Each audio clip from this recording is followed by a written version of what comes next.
Hello and welcome to another fun-filled nonsense retrospective. I'm your host as always, Rick, and joining me equally as always is Devon. Now, if you donate $5 today, you could get the limited edition versions of our faces where I am a boar and Rick is a bear. Well, there is that, or the super limited edition ones, which I think you've deleted, which are just polygons. I mean, I'll be honest with you, Rick, I can recreate those in 5 seconds. Yeah. And we can sell them as NFTs, which is actually somehow Jesus. scummier than Gacha. Oh, yeah, it's even worse. Limited edition Nonsense Review NFTs. The Creepazoid prototype Devon and Rick faces. Only 5 in existence because they will scare the shit out of you. The worst thing is you put them in a folder and they just peek out the side. Oh. I didn't need to share that image with you, and yet I did because it was hilarious. Because for the longest time, the Nonsense Review folder on my laptop was literally just, you could see the 2 little images side by side of Proto, Rick, and Dev, and they're just so sucking. Yeah, today we're going to be talking about gacha games and gacha mechanics. But before we get too far into that, let's talk about our time-honored tradition of the nonsense, asinine hypotheticals. And do you have one for me today? I do. It's boring, but it's on brand for what we're talking about today, so let's get into it. Rick, congratulations, you get to make a gacha game. What franchise is your gacha game based off of? We don't need to go too in-depth, just, bare bones it. Yeah. Trying to think of something that's not been made into a gacha game yet. Probably Borderlands. Borderlands, I suppose it's got the character depth, but... Yeah, they've got enough dudes, they've got a cool art style, and if you work well enough at it, then you've got a good enough game there. Oh, no, when I say gacha game, I mean fucking Fate Go level, not fucking Genshin Impact level. No, if we're talking gacha game, like, what you suggested is, let's have an actual game that just happens to also have gacha. I mean a gacha game. Yep. What's not been done? Like, there's definitely been a Sonic one. There's definitely, 7 or 8 Star Wars ones. Is there a Sonic one? I think there's, 3. And they're all shit. but Rick, gacha game, none of them are good. Yeah, totally. You can't even do a Dark Souls gacha, because, what would you do with it? It's assemble a party of Dark Souls NPCs. I mean, it can be done, because the Dragon Age Origins, not even Dragon Age Origins, the Dragon Age gacha game was incredibly fun for the brief time I played it, at least as far as roster depth went. Yeah. I also played that for a little bit of time and dropped it as soon as I ran out of free resources and realised I had nothing. That tends to be the way. So yeah, I'm going to go for a Dragon Age, whatever it was, Dragon Age Legends, I think it was, version of the Souls universe. Okay, fair enough. So yeah, I could see you getting Solaire and Siegmeyer. I could see Solaire being the big free-to-play one to get people hooked. Yeah, and then the summertime alt is Solaire with the bug. No, summertime alt would be Solaire in his mankini. Yeah, that also has that face of the sun painted on it. I mean, I don't think you could really...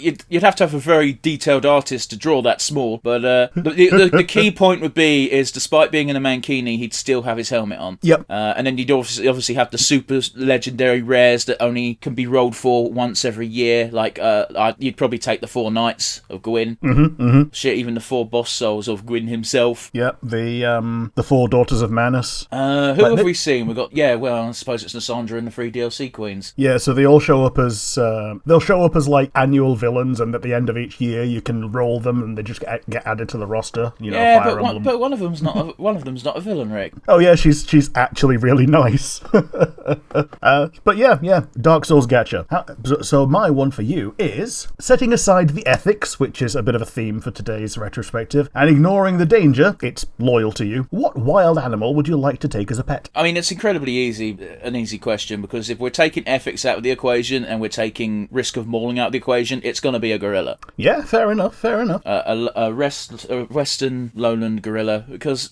they're awesome creatures. I would never, don't keep pets that are wild animals. It's a bad idea for everyone. As an owner, you will probably be mauled, and to be honest, you probably deserve it. As the animal, it's like you're taking something out of its habitat, and I actually brought it up on the most recent review of Super Mario Bros. There was a chimpanzee on the with its thing, teeth ripped out, and it had no teeth, and it's like, oh well, that's fucking depressing, because that is a acting chimp, and it's clearly had its teeth yanked out because they didn't want it biting people. Which this is back in the day of the PG Tips ads that had the family of chimps that used to eat peanut butter off the roof of the mouth. Wasn't that not 70s, 80s? I don't think it was 90s. It stretched into the 90s because I remember them. Oh, gross. You know, and now I'm just sad. But yeah, ethics and risk of mauling aside, I just have a gorilla in the house. Yeah. Would it not be cool to just come home, you're tired from work, you're like, I'm gonna have a sit down. You sit down, you're minding your own business, and a big fucking silverback gorilla just comes in and sits next to you and just chills and watches the telly with you. Yeah, it just does the good old knuckle waddle in there and just nicks your sandwich, and then just smiles at you because you're cool like that. I don't think I'd be cool enough with anyone for them to just nick my sandwich, but I get what you're saying. Yeah, if I knew this gorilla had a habit of nicking sandwiches, I'd make twice the amount of sandwiches. Yeah, you make two. You make one with banana in it. Oh, have you seen the video of the gorilla making a banana sandwich? I don't know. I don't believe you. Okay, so it eats like 3 bananas, keeps chewing them, doesn't swallow, gets these 2 pieces of bread and spits out a perfect rectangle onto the bread and then eats the banana sandwich. But why would it do that? Because it's seen other people make sandwiches. I'm hesitant to believe this one, Rick. And it's been given the bread. Oh, right, so it's been taught a parlour trick. Yeah, it's been taught a trick and then it eats the sandwich. Yeah, don't sit right with me, Rick. Sure, but yep, we're talking about gacha games. We all play them, for better or worse, and usually worse for us. So, can you remember the first gacha game that you ever played? What do you mean usually worse for us? Like, I can't... Like, we have a friend, we will not name them, but they got bit hard, and I'm still not entirely convinced they're fully recovered, but whatever. But like, for you and I don't think... Well, I can speak for myself. I don't think I've ever really fallen... Like, I've never pumped a ton of money in a gacha game. The only gacha game I've paid for is... I've done Fate Go. I bought a few guaranteed gachas, and on Genshin Impact, I bought a couple of those moon passes. Yeah, the monthly Welkin Moon. Which, they know what they're doing. We'll talk about the predatory tactics later on, but first gacha game. It's an interesting one, actually, because... Yeah, it could be before you even recognised it as a gacha game, before you even recognised the concept, even. Well, gacha games officially became a proper thing in about 2010. They're not an old as fuck concept. At least as far as widespread gacha games. There might be obscure ones that came out before then, but as far as I'm aware through my research, 2010 was pretty much the springboard. The thing with me is, I didn't have a smartphone until about 2015. Yeah. So I didn't really play these games. In fact, one of the only things I ever saw that was like, oh, that looks interesting, was 2 of our friends would play Fate Go around me. And despite not giving a fuck about Fate, I was like, boy, that game sure looks fun to do when you've got nothing to do. Yeah. Why are you playing it while you're hanging out with me? But it's one of those. I think unfortunately, my mobile at the time wasn't good enough to have Fate Go on it and anything else because the memories were so shit. So my first proper official gacha game was Fire Emblem Heroes. Fair enough. That's definitely my first modern gacha game. Well, that's just it. We were discussing this literally last night, I think, where technically speaking, gacha is just RNG chance of getting something. So really, the first gacha games we played were I said Pokemon TCG, and then you straight up went, football stickers, and then I raised you Tazos. Yeah. Pogs, Tazos, football stickers, Pokemon cards, and more recently Magic cards. They all have the same mechanic of you pay a set amount and you get something out of it. And sometimes you pay more for a guaranteed thing, like you get a theme deck, for instance, and it comes with a shiny Vaporeon all the time. It is just one of those things where it is a bit... I agree with you. It is all fundamentally the same thing, but it's one of those weird ones where there is a distinction drawn between trading card games and gachas, because trading card games and even literal physical real life gachas, you get something for your money, whereas gacha games, you are paying for nothing. Yeah, you're paying for something on the owner's server, which they have infinite of, and sometimes you've got PvP, sometimes you've got multiplayer. A lot of the time it's just you playing the game for yourself. When a game has PvP or multiplayer, it gets really fucking sad with people sinking money into them. Yeah. The one that I will point to, and the one that I sunk some money into this, but it wasn't real money.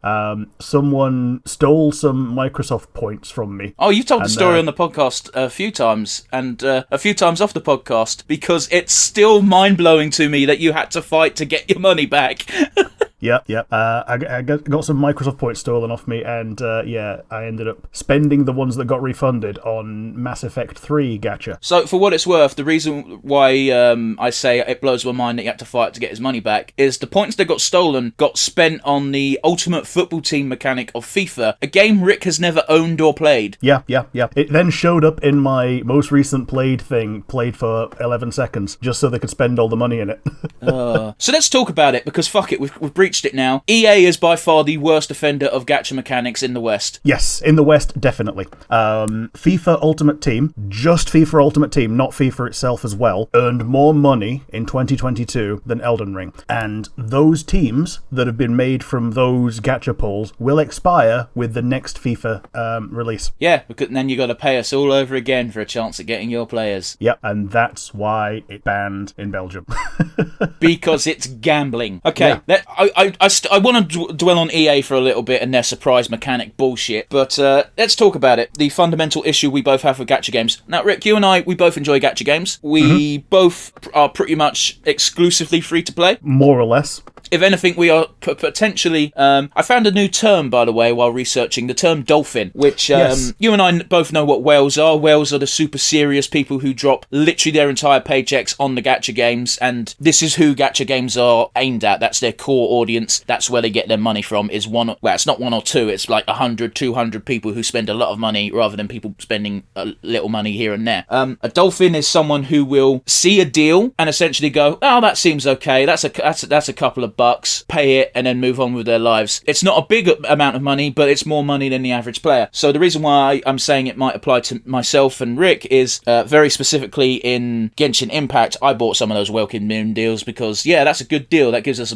a bunch of primos for about a tenner. Fair enough. Yeah, Dolphin is actually pretty high up the list. I've got a list here. F2P Plankton, Free-to-Plankton, is the complete free-to-play hero who never spends anything ever. And then there's Guppy, Minnow, Codfish, Tuna, Dolphin, Whale, Leviathan, and then Cthulhu. Okay, those are made-up meme terms, because the only real term is whale. Except Cthulhu needed to be added because of some people who basically fund the entire game. Okay, but again, these are made-up terms by memers, that not official marketing terms. Oh, true.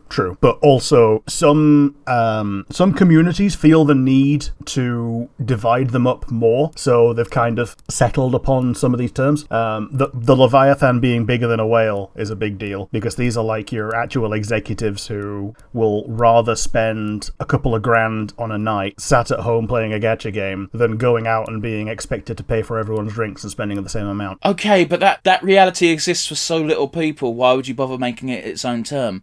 Because... Ooh, we'll get to that in a little bit. But yeah, my first gacha game technically was Mass Effect 3. The first game I played was just a gacha... I think if we're doing gacha game rules, we've got to do actual first gacha game that is just a gacha game, not a game with gacha mechanics. Yeah, the first game that was just a gacha game, like a mobile game, was Metal Slug Defense. Okay. And I only realised it was gacha when I ran out of resources from my hacked APK, which was the only APK that I had. It wasn't on like the Play Store at all because it was like America only. And the APK that I found, the Android installer, was one that gave you like 1 million of the things that you could summon things with. And the snapshot of the game that I got at the time was the one with you could summon King of Fighters units as well. So I got like Mai Shiranui as well as like the whole Metal Slug guys. Man, Metal Slug was good. My brain's struggling because I know the name Metal Slug, but I've never played it, so I'm just like shutting up. It's a retro. Well, it came out around the same time as like 16-bit stuff. It made by SNK, who mostly made arcade cabinets. Yeah, I know who SNK is, believe it or not.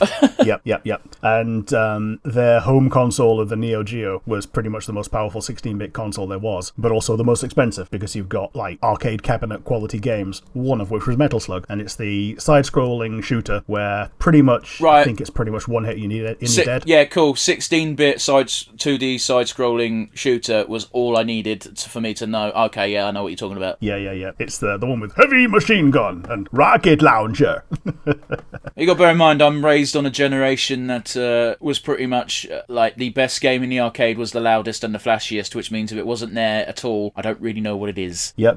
That's Mortal Kombat for you. Ed Boon knew what he was talking about, that's all I'll say. But don't forget, my first console was either A, a Game Boy, or B, PlayStation 1. PlayStation 1 didn't come out till, like... by the way, not even early PlayStation 1. I didn't get it till Phantom Menace. Yeah. Was it a PS1 that was a tiny one? It was just a PlayStation at the time. Okay, so my first PlayStation was the tiny one, the PS1. Okay, but again, it wasn't called the one at the time, because it was the only one that existed. It was just called a PlayStation. It was big, grey and bulky, so I don't think it was the little one you're on about. Sure, yeah, the big lad. But yeah,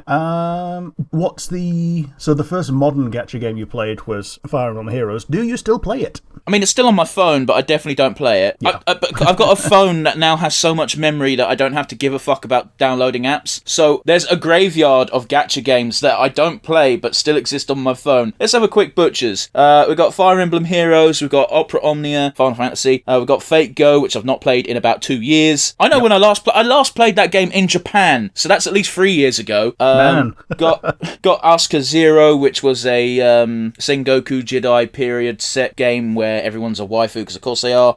Shit, I remember that one. I managed to get Matt to play it for a brief period of time, and then he gave it up because of course he did. But it was one of those games where I didn't think it would appeal to anyone but me, and then Matt was into it, so yeah, I picked it up as well, and the community for that was so small that we could probably have gotten onto the leaderboard just by playing normally. We did several times. Top 100 was pretty easy to get into. The top player was always the same person. It was like 69 Gorilla 420. Yeah. Disney's Mirrorverse, which is a pretty new one. I've got Azure Lane. Fuck me, I've got too many games. Pokemon Masters EX.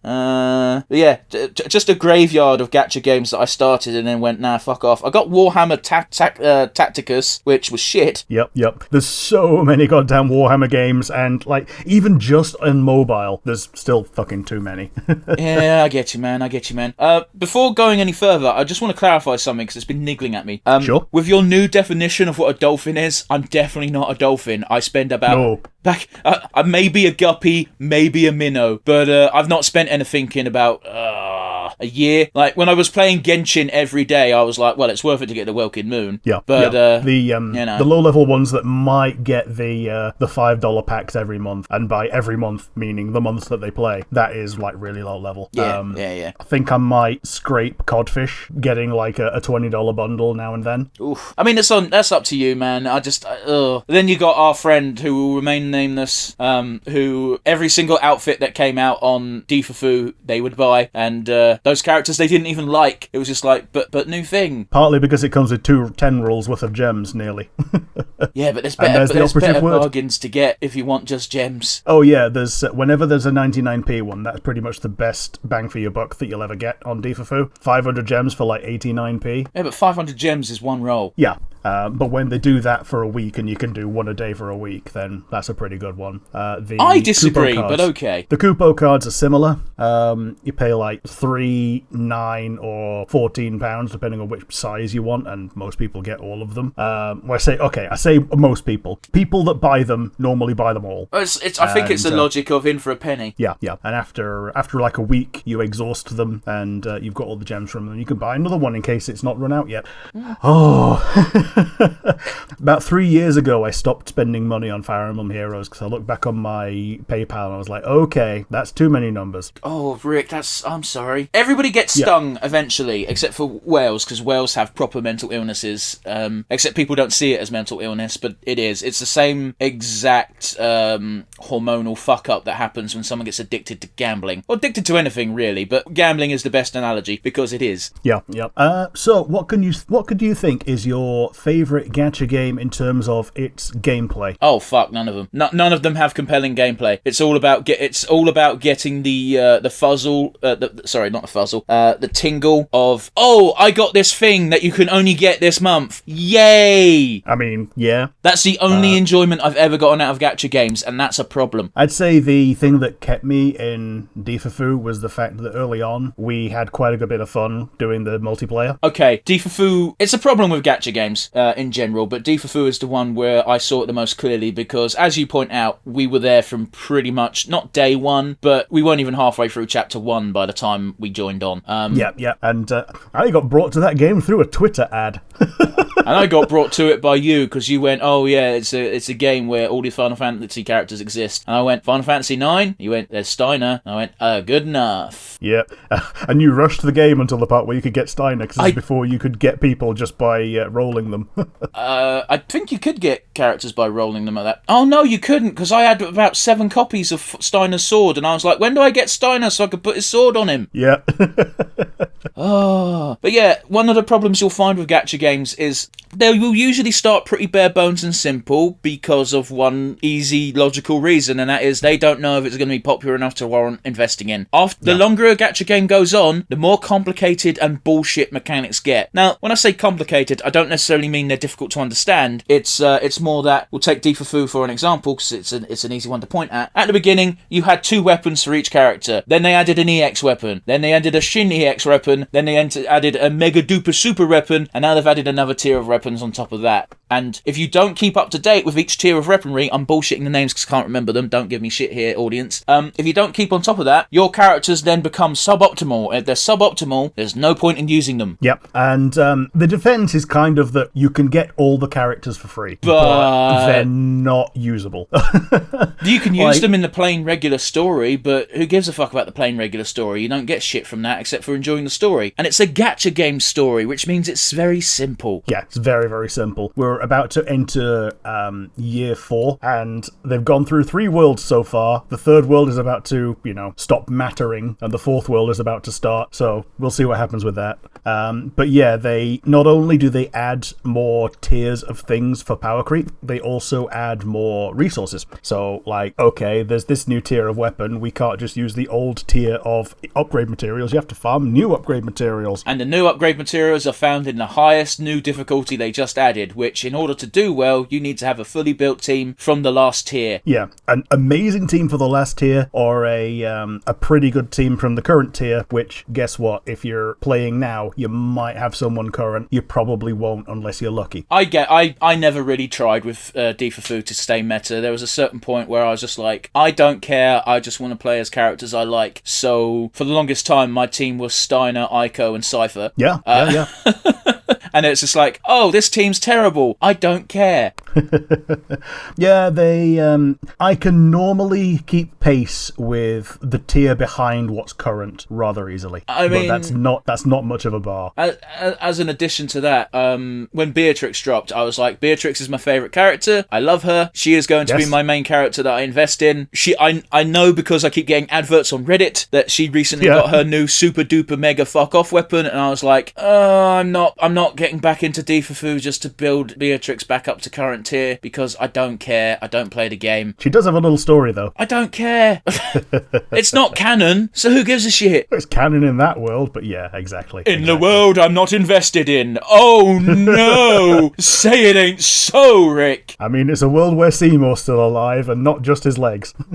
What? When he gets sent in Final Fantasy X, all you see is his legs getting sent. So, the top half of his body technically has never been sent. I think they just didn't show you that part of the animation, Rick. I don't think that means... Oh, totally. It's just they cut away before you see him completely disappear into fireflies or whatever.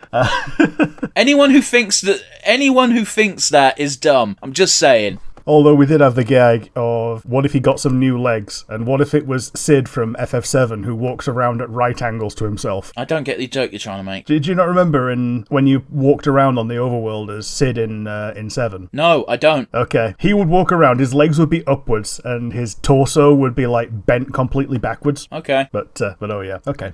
Sorry for poo-pooing your joke, Rick. You're referencing something I didn't have a frame of reference for. Leave me alone. Fair enough.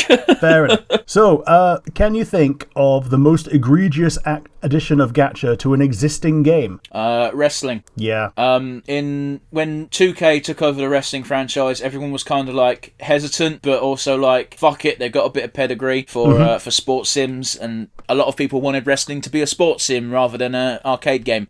Just for context, the wrestling community, as far as wrestling games are concerned, are split in the middle. 50% of people want it to be over the top wacky arcade. The other 50% want it to be like a sports sim, as if wrestling were real. And honestly, I enjoy enjoy both, so I'm not bothered which we get. But yeah, it does mean it splits the fan base a bit. And the most recent editions of the game have all had you create your own wrestler for the story. Yeah. In order to unlock parts, as in outfits and wrestling moves for your character, you have to roll on their gacha. Yep. Now, you can roll on this gacha entirely by experience points that you earn in-game, or you can pay money. Yeah, pay to skip. It's one of those ones where it's a weird situation. I'm not opposed to gacha mechanics in games. I'm really not, if you don't have to pay for them. Yeah, so, like, I think Xenoblade Chronicles 2 and 3, they've got their own, like, little mini in-game gachas. Like, go on. You can't put money into it. You just have to earn it in-game and do the thing and get something new and interesting for this playthrough. I think if it's for cosmetics, because the most annoying thing... Imagine if in Dark Souls, every time you leveled up, you had to roll a dice, and that dice determined what stat got your next stat increase. And if you were premium, you got advantage. No, I'm not even talking about premium. I'm just talking about luck and gacha in general now. You don't have to give a fuck about the premium part. Specifically, just if gacha dictates how you progress, that sucks. I want control over how my character grows. Yeah. Gacha for cosmetics, I don't give a fuck. If it was Dark Souls, it was like, let's roll a dice. Oh, you've got the, congratulations, here's the Katarina set, but it's just like a glamour plate. Right. I'm fine, who gives a shit? Cool, you can look like an onion now. Awesome, good for you. But I don't care, it doesn't affect gameplay. You might bamboozle someone in PvP, but, like, that's a trick that works once. It wouldn't even bamboozle anyone. It's just like, armor doesn't make that much difference in Dark Souls. I'm sure someone's screaming in the comments if they're listening this far. But, you see a Havel backflipping towards you. He's probably wearing it as a glamour rather than the actual gear. Alright, but ignore Dark Souls part. I just picked a random game out my arse. You know what I'm trying to say. Oh yeah, totally, absolutely.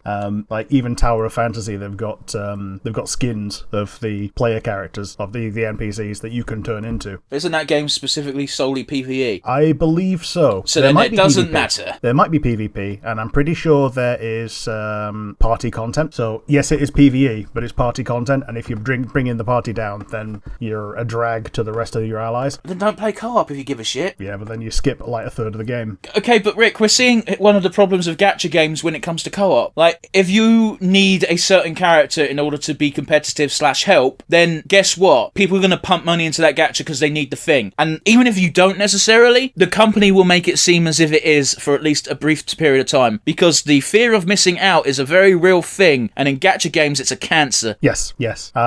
Josh Strife Hayes did a video on the Pandora's Box of Evil. Gacha is like the biggest part of it, but it's all about like fear of missing out, cancerous money grubbing techniques, and like these techniques have been proven to work. So any company that chooses not to put them in is choosing not to make as much money as they possibly could. Let's put it this way as well, Rick. I work in retail. I won't say where, although I'm pretty sure most people who listen to this are people who know me anyway. I know a few techniques that are used by supermarkets to trick people into buying more than they should. None of them are as fucked up and evil as gacha games. No. You can't just get like a mystery hamper because it might have a whole fucking turkey in it. Yeah, but it fucking won't. No. I'm just reminded of that line from Iron Ball in Dragon Age Inquisition where he goes, for all we know, we might go up there, solve the problem, and everyone gets to go home safely. You really think that'll happen? No, but it could. Like, there's a non-zero chance of when I clap my hands together, I will quantum tunnel through my own arms, and my hands will end up on the opposite side of each other. It's not going to fucking happen. Is there a non-zero chance, Rick? Yes. Alright, I'll rephrase my question. Is that chance 0.0000000 so many noughts, 1%? Yeah. It might as well be zero, Rick. Oh, totally. But it's not zero. Okay, but fuck you. That's a terrible example. That has never once happened to anyone in the history of mankind, therefore there's no proof that it can. That's like saying God's real, because we haven't seen him yet, but we haven't not seen him, so I guess that means he's real. Fuck off. And a bunch of crazy people have talked to him in their dreams. Oh, fuck off, Leniana. Thank the heavens for having a fictional character that we can tell to fuck off when we're talking about God.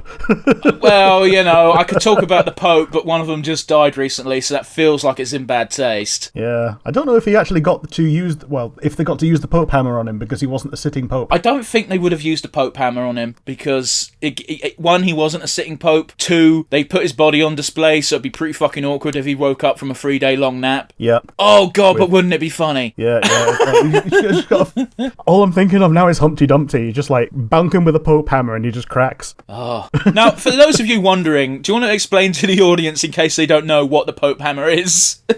Okay, there is a small ivory hammer that is used in ritual sacrifice. Sorry, just for a ritual to find out whether or not the Pope is actually dead when he appears to be dead. And only when they have bonked him 3 times and he hasn't gone ow, do they start. That's so stupid. Do they start electing the new Pope from within their inner circle? Oh, fucking hell. You think C of E's weird and then you hear shit like that. Yeah, you gotta elect the new king of the pedos somehow. Oh, we might have to cut that. We don't have to cut that. Everyone knows the Catholic's filled with pedos.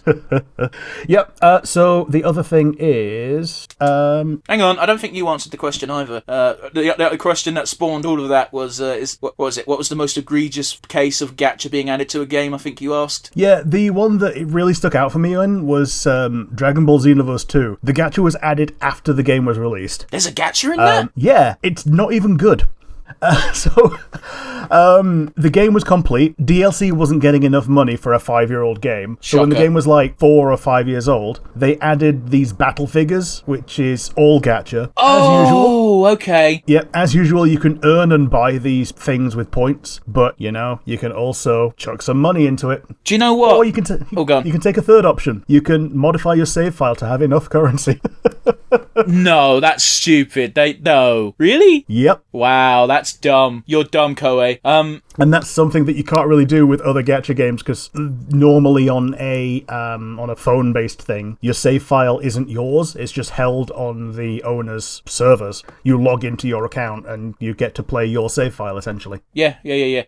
So I came to Xenoverse 2 super late because I didn't really like Xenoverse 1 that much. So I bought that game when it was like a $5, and... Oh, yeah. So I just assumed that was always in the game. I also didn't know you could pay with real money to get the figures. Yeah, that was released the same week that Bulma's Japanese voice actress passed away. Shame. And the worst part of it was that was the last recording that she ever did for Dragon Ball, was the announcement for people of Konton City, come to do the battle simulator. It was the loudest thing in the game, and it really stuck in my throat that something so loud and blaring, basically an in-game ad for an in-game thing that was meant to be fun, was basically this voice actress's last contribution to the series. But there's always there's always going to be a last contribution, and I don't think it's that bad, you know? Like, they didn't know she was going to suddenly pass away. Yeah. Going to a less sad topic, and just going back to that little game, I actually thought that little game was fun as a side game. I would totally buy a game that was just that. But it's fun for a little bit, but like, it's not a great main game, you know? It's not great. I think what it is I'm aching for another game that is a turn-based RPG set in Dragon Ball Z. Yeah, totally. Like, especially if it just ignores the super powerful characters and just focuses on the less powerful ones that you have to actually try to win with. Yeah, like, seriously, just take out the Saiyan. Like, okay, you can't sell a Dragon Ball Z game and not have the Saiyans in it, because that is the popularity of the franchise. But, like, just imagine while it would mean taking Krillin out, but whatever. Goku, Krillin, Gohan, and Piccolo have all fucked off to Namek, so Tien, Yamcha, and Chaozu, and Yajirobe, fuck it, throw him in, are a 4-man team, and they have to deal with some bullshit on Earth. And the ultimate unlockable character in that is just Master Roshi. Oh, you're so right. I hate you. Yep. You beat the game, you get to play on New Game Plus, you get to keep your stats, but you also get Master Roshi as a character, and he will immediately replace Chaozu, because Chaozu is obviously the worst. You beat the game again, and you can play it through as Buff Roshi. No.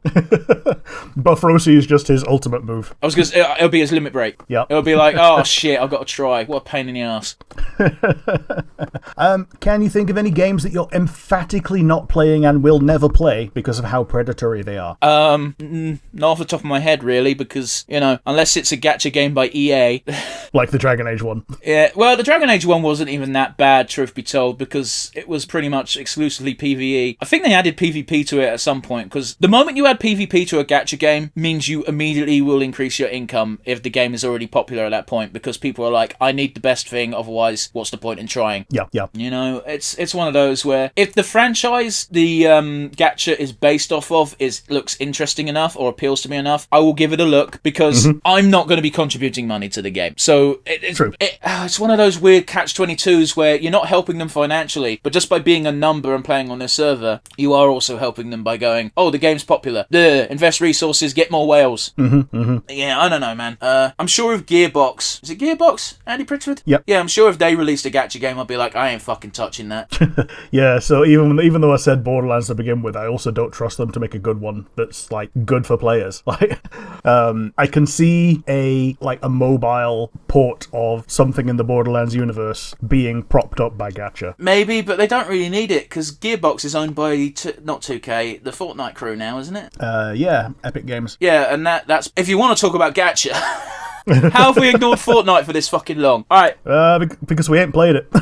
This is true, I've not played Fortnite, but I've got to be honest with you. With each new advertisement on YouTube that occasionally gets through, you see the amount of characters in that game, and you're just like, oh boy, that does look tempting. It does as well. Like, the further it goes and the more you can do in it. Like, riding a bike around as Ochako and just, like, jumping off and smacking someone with something that looks like a lightsaber. Like, that looks actually fun. Like, legitimately. The big problem with Fortnite for me has never been the fact that it's Fortnite. You know, the branding doesn't make a difference to me. It's the fact that it's a battle royal, and I don't like battle royals. Yeah, well, it's one of those. Like, I actually got Fortnite before it was released as a beta thing before it was popular. They would just put out this thing and said, okay, you can download and play this beta, and then it will be released later. I downloaded it, and every time I tried to play it, the servers were down. So it took up some space on my hard drive for like 3 weeks. I deleted it. So I've never played actual Fortnite, but I have had it on my PlayStation. It's one of those where if you're going to play a battle royal game, by all rights, Fortnite's probably the one to pick because it's just the best one. Yeah.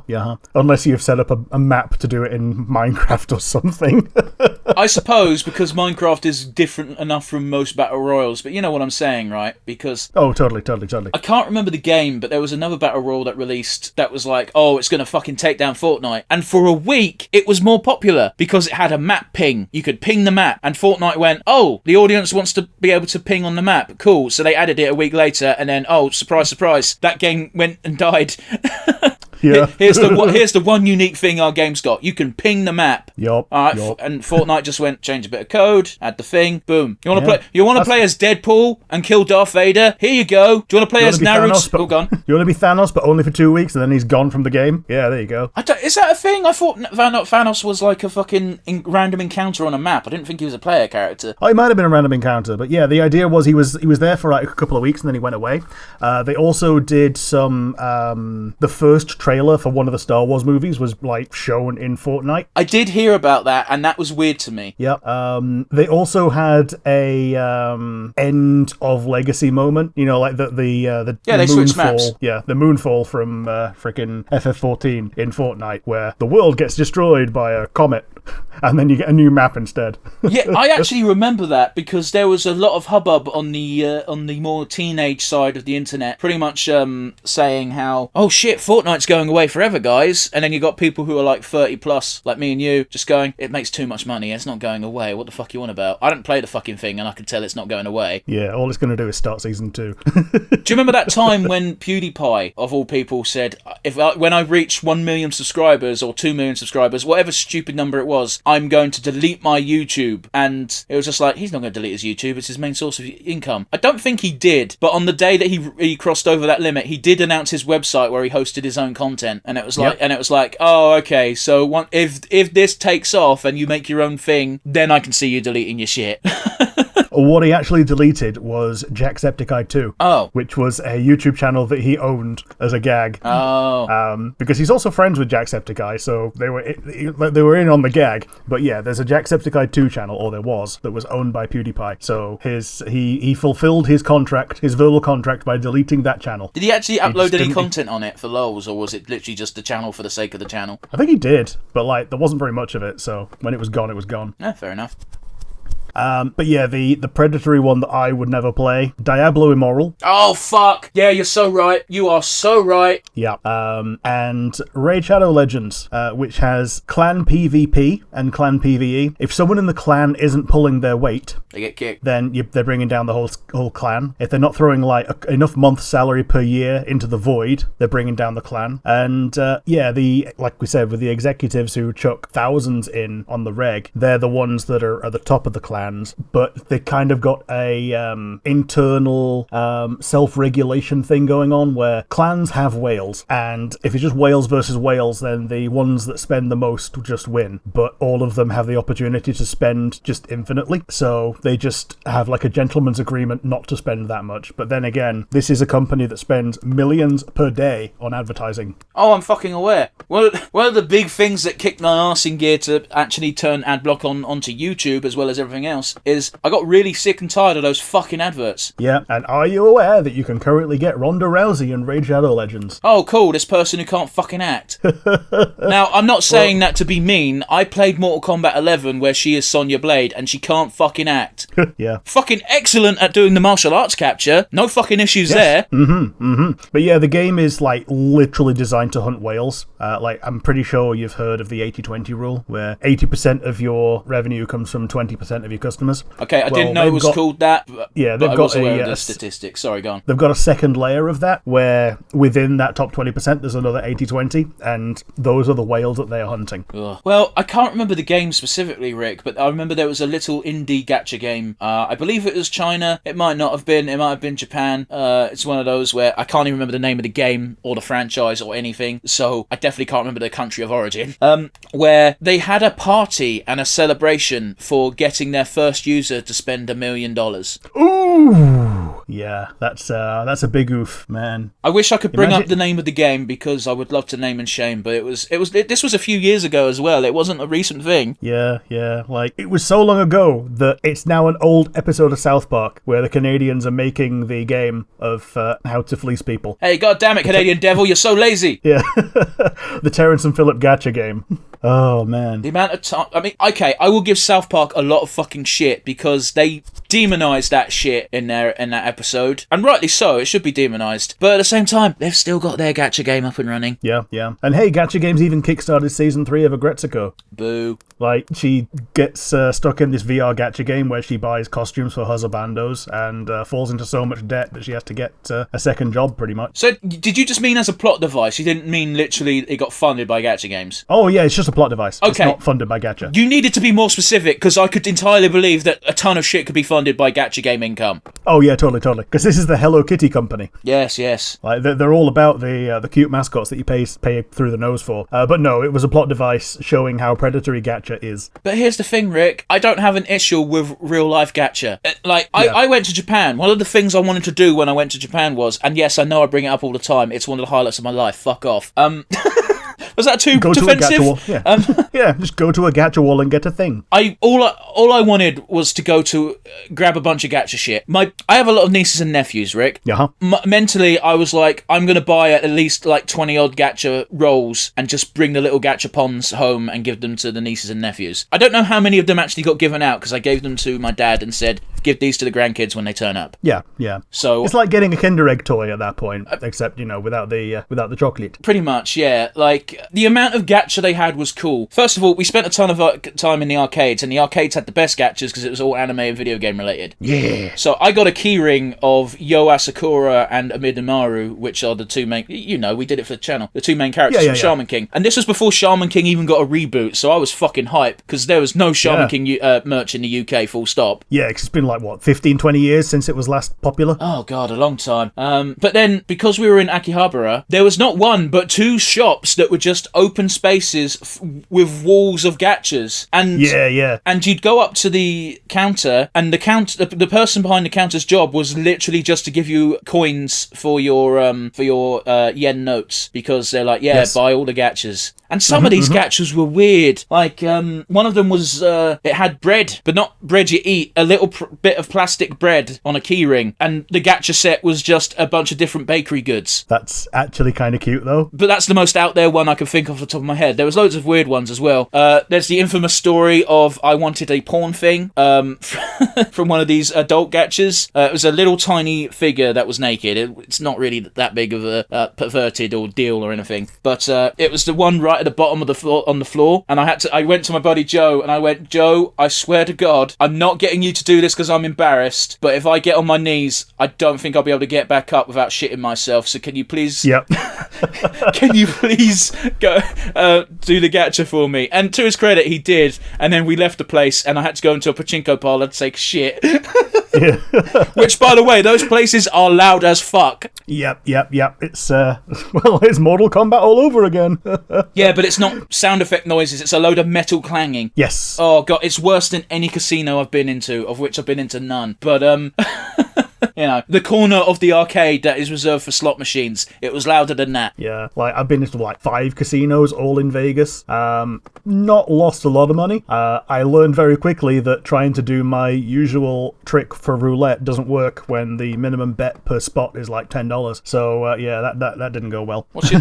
Oh, okay. So what's your usual trick? Oh, my usual trick is 25% each on 35% each on 2 ranges, like 1 to 12, 13 to 24, 25% on a color, and the last 5% goes on 0, because 0 will fuck you, and you've basically got like nearly 50% of getting your money back. The other 50%, it's like 1 in 3 you get your money back, 1 in 3 you get a small profit, and there's like 1 in 6 of getting a large profit, 1 in 6 of losing everything, and like 1 in 36 of doubling your money.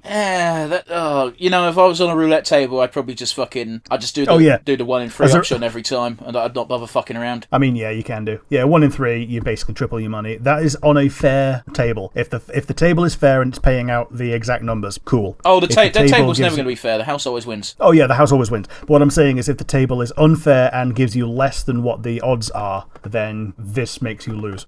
I suppose casinos can set their own rates, but like it'd be very unusual for you to bet on a third of the numbers and not get 3 times your money back. Yeah, but some of them do set their own rules and lower the rates. Like the normal numbers, like 1 to 36. If you put something on one of those, you should get 36 times. Yes. And then 0 is the clause of it's technically 1 in 37, so it's 1 in 37, and you get 36 times. So that's how they win. However, the way they really win is that they aim for somewhere on the board, and the expert roulette operator will fuck you by just making it land somewhere that you've not bet on. Well, I was going to say technically it'd be 35 times your money back, because you get your stake back. Yeah, 35 times. Yeah, 35 times. But it's one of those where I imagine in modern roulette reels that you don't even need a skilled operator, because you can just go. Just activate the magnet. Well, not activate the magnet, but you know, if it's a machine doing the spinning.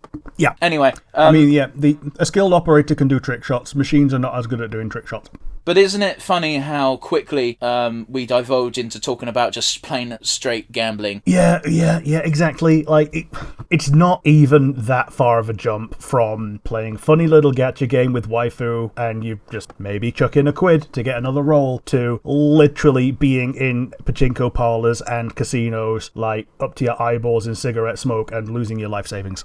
It's quite the dire jump, but it is no doubt a jump that occurs. I think we are being a bit disingenuous a little bit with our assumption that you will jump from gacha to straight up gambling, because I think it's worse than that. I don't think people do jump from gacha to gambling. I think they stay with the gacha, but they still spend that life-defeating amount of money on the gacha. Yeah, totally. And on that bombshell. Well, I was just going to finish my point with the key difference between gambling in a casino and gambling on a gacha is there is a possibility in a casino that you do at least make your money back, or even win big. On the gacha, when you win big, congratulations, here's your pixels. When the game dies, it's gone. Yeah. And the game will die. All you have is your memories. Yeah, at the end of the day, children, you can't fuck your waifu, it's a JPEG. Yeah. So why do you care if you get it? Because you can pit your waifu against the other challenges that the game engineers to need the waifu. If you're that desperate for it, and I'm serious now, there are games on Steam for $1 that will let you pit waifus against waifus, and if you win, you get to fuck them. Yeah. Or better yet, go onto Google and type in waifu name Rule 34. I've just saved you $100. Hopefully, yep. Fuck. So yeah, our final three isn't quite as applicable to gacha games, but we'll do it anyway. Can you think of a favourite moment from playing gacha games or games with gacha mechanics? Yeah, I can, and I wouldn't say it's sad, but it's certainly not a happy moment, as it were. Genshin Impact, when it first came out, they had Venti on the banner. Yes. I like my femboys. I was like, I would really like to get Venti, and it pretty much dictated how long I was going to play the game for. I got both Shinkyu and Venti in the same role, and I was like, cool, and I played the game for a long time. But I have no doubt that if I did not get Venti, I would have just gone, well, this game's shit. It's one of those where, we didn't even mention this really. Every single gacha game will do the same thing. When you first join, you get a shit ton of resources to roll for free, because they want you to get that fucking tingle when you get the thing you want, and they want you to want that tingle again, so you'll throw money at them. And they also want you to run out very quickly. This is true. Like, if you get a load to begin with, that sets your expectation that you're going to have a load all the time. Yeah. And when you don't, and you have to enter the 16-digit cheat code, it stings less, because you know what it's like to have a lot of resources, and you know what it was like when you did win big early on, because if you didn't win big early on, you probably would have dropped that game. Well, it's one of those where, again, I've never used a 16-digit cheat code.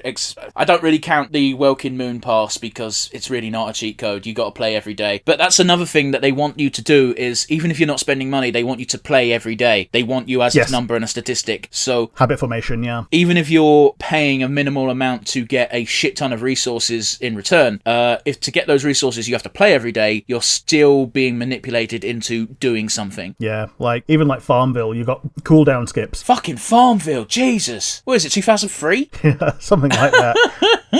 But yeah, the idea with Farmville is that they put timers in to get people to come back the next day and make it into a proper habit-forming thing. Now, here's the problem with Farmville, is Farmville's extra evil because it targeted OAPs. Yes, and Facebook were perfectly fine with this because it kept people on Facebook. Yeah. If you want to play a farming sim, buy Stardew Valley. That wasn't an option back in the day, but it is now. Yep. Mind you, I think Farmville is fucking dead now anyway. However, Zynga are not. They just bought something. Jesus. For multiple billions. I didn't think they had that much money. Oh, well, then again, gacha games. Yeah, they have Farmville money. You mentioning Harvest Moon is a very good point, though, in that Harvest Moon, until very recently, was only available on consoles, which means you'd have to buy a console. Yeah, so here's the other thing. The reason that so many gacha games earn so much is that people have the platform that they are on. Like, pretty much everyone in the modern day has a phone, which is exactly the words that were used by the Diablo Immoral developers. Don't you guys have phones? Yeah, and he got booed off stage, and they had to announce Diablo 3 early. Was it 3 or 4? Yeah, 4. Yeah, which still isn't People out were hoping yet, for Diablo 4, yeah. It's not, but apparently it's also going to have gacha mechanics. Why? No, you don't get to do that. Yeah, full-price game should not have gacha. Not paid gacha, anyway. But, it works for FIFA, so other people look at that infinite wallet and go, ooh, yeah. You got to bear in mind that FIFA and gacha mechanics made so much money that EA was willing to make a tit of themselves to defend it. Yes, yes. I think we all remember the infamous line of, we've said it a few times already, it's not gambling, it's not loot boxes, it's surprise mechanics. You've bought a Kinder Egg before, right? Yeah, and their other one is when they did the Star Wars Battlefront 2, and you couldn't play as Darth Vader unless you played for something like 40 hours of content. 85 hours of content, back-to-back with no breaks, or paid the price. But no, we're not being greedy, guys. We want to make sure that you keep playing the game. It's like... And that you have a sense of pride and accomplishment when you do it for free. But, dude, if you don't want to do it for free, then, you don't have to. Yeah. Oh, that's the most downvoted comment in history on Reddit. Yes. Because, fuck. No, that's fine. No, fuck it. We're going to quote it now. Hang on 1 second. I'm doing a cheeky Google. You can hear me do the tippy taps, probably. Yeah. While you're doing that, I'll share my favourite moment. It was being the first person I knew to get Beatrix's full kit and enjoy Beatrix's dominance over the game for quite some time, with another backup of being the first person I knew to have a voucher in Mass Effect 3. Oh, yeah, that's a good one. Yeah, the Mass Effect 3 multiplayer was, again, like, it was the first time EA put microtransactions and gacha into Mass Effect. Yeah. And the way that they kept going with it was they kept releasing new seasons and new character waves. So if you had all the characters, well, tough shit. In 6 weeks, you're not going to do. I didn't even play the last wave, so I never got to play as like the Geth Juggernaut or the Vulture. I didn't. Not the Vulture. The what do you call it? The Volus. The Volus really weren't that great, except for the fact that you could cheese out this one area, so you could do your platinum rank very easily and get a bunch of money for free very easily. So that's why. Which again, the money you could use for gacha, but also you could use Microsoft points or so many pounds. But yeah, if you wanted to, if you had someone with a Volus who was a buddy, I think you needed 3 Volus and 1 person who could actually do damage, because having 3 Volus effectively made your team invincible. Yep. But yeah, before we get to weakest link and MVP is going to be tricky. Here we go. The infamous Star Wars Battlefront thread. The comment was pretty easy. This is a joke. I'll be sorry. The thread is titled simply, "Seriously, I paid $80 to have Vader locked. This is a joke. I'll be contacting EA support for a refund. I can't even play fucking Darth Vader. Disgusting. This stage of microtransactions has gone way too far. Leave it to EA though to stretch the boundaries." And here's the comment from the EA communities team. "The intent is to provide players with a sense of pride and accomplishment for unlocking different heroes. As for the cost, we selected initial values based upon data from the open beta and other adjustments made to milestone rewards before launch." In other words, they did market testing and looked at the numbers and went, what's the absolute maximum we can charge for this without people getting mad? And they fucking missed the mark by a while. Among other things, we're looking at average per player credit earn rates on a daily basis, and we'll be making constant adjustments to ensure that players have challenges that are compelling, rewarding, and of course attainable via gameplay. They nerfed the amount of credits that you earned. We appreciate the candid feedback and the passion the community has put forth around the current topics here on Reddit, our forums, and across numerous social media outlets. Our team will continue to make changes and monitor community feedback and update everyone as soon and as often as we can. As of the timing of this post, which fair enough was updated 2 months ago, so pretty recent, it's sitting on minus 667,000 downvotes. Yep. And this is pretty much the act that got Disney to reconsider the exclusivity deal with EA, because Star Wars was a EA exclusive for games reaching back before the Disney buyout.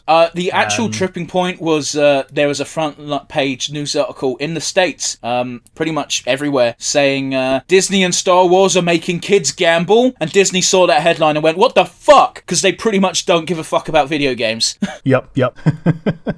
But yeah, I think it's time to get into the weakest link. What is your weakest link within gacha games? Everything. Yeah. It's a predatory practice. I don't doubt that a lot of people have fun playing gacha games, but if that fun comes from getting a tickle every time they summon something, and therefore spend their hard-earned money on this shit, it's not good. Yeah, I feel you. Like, there is a difference between doing it in the game that actually has the servers and you actually can use the character in that game versus doing it on a summon simulator, where you can do it for free and you can do it infinitely and you just get a JPEG. Like, yeah, you can run around with your dude, but yeah, it's garbage. Well, it's one of those where, like, the only game where I give it a free pass in, and that is gacha mechanics now, is MOBAs, but specifically Smite, because isn't it all for skins? The gacha mechanic is just for skins.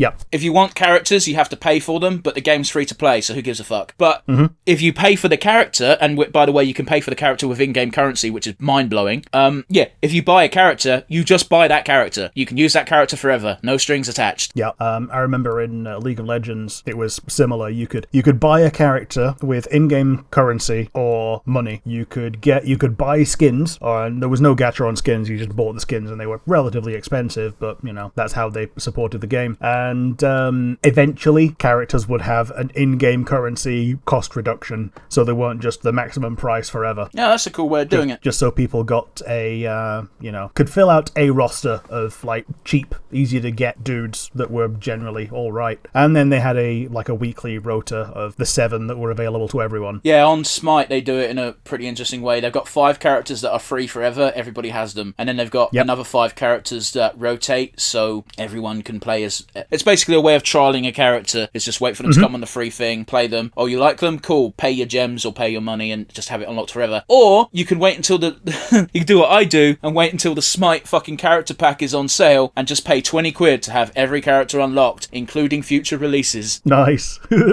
So that blew my mind, because I didn't think it would work like that, but it does. But then again, it's just like buying a video game. Yeah, at that point, totally. I do want to clarify one thing as well. Not all the skins are gacha based. There's quite a few that you can just buy outright for a ludicrous amount of in-game currency or cash. But a lot of the newly released is basically what I just said there. Sorry, Rick. Newly released ones, yeah. The newly released skins usually come out in packs of like, sure. It's Christmas time, roll on the Christmas gacha, a random character you've got will get their Christmas skin. Okay. If you don't have the character... You're not getting skins for people you don't have and just like giving yourself a big chest full of crap. I was about to say, I do believe if you get a skin for a character you don't have unlocked permanently, it unlocks the character permanently for you. That's pretty neat, actually.